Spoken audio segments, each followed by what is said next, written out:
മലയാളികളുടെ പ്രിയ നടൻ മോഹൻലാലിന് അമ്മയോടുള്ള ഇഷ്ടം അത്രയേറെയാണ്.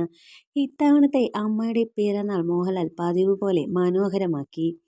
സോണി ടിവിയിലൂടെ ഹിന്ദി സംഗീത റിയാലിറ്റി ഷോയായ സൂപ്പർ സ്റ്റാർ സിംഗർ 3യിൽ വിജയിയായ ആവിർഭവിന്റെ പാട്ടാസ്വദിച്ചായിരുന്നു ശാന്തകുമാരി അമ്മയുടെ ഇത്തവണത്തെ പിറന്നാൾ. മോഹൻലാലിന്റെ സാന്നിധ്യത്തിലായിരുന്നു ശാന്തകുമാരി അമ്മ ആവിർഭവിന്റെ പാട്ടാസ്വദിച്ചത്. ലോകത്തിന്റെ ഏത് കോണിലാണെങ്കിലും അമ്മയുടെ പിറന്നാൾ ദിനത്തിൽ മോഹൻലാൽ അമ്മയുടെ അരികിലുണ്ടാകും.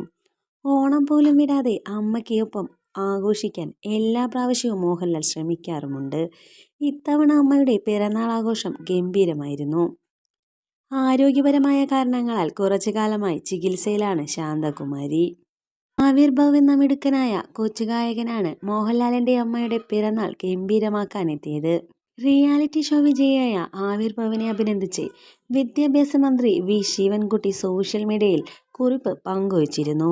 ചിട്ടി ആയി ഹേ എന്ന ഗാനം പാടിയാണ് സംഗീതപ്രേമികളുടെ ഹൃദയം ആവിർഭവ് കീഴടക്കിയത്. സംഗീതത്തിലെ മികവിലൂടെ ഇന്ത്യയിലുടനീളം ലക്ഷക്കണക്കിന് ആരാധകരെയാണ് ആവിർഭവ് സ്വന്തമാക്കിയിരിക്കുന്നത്.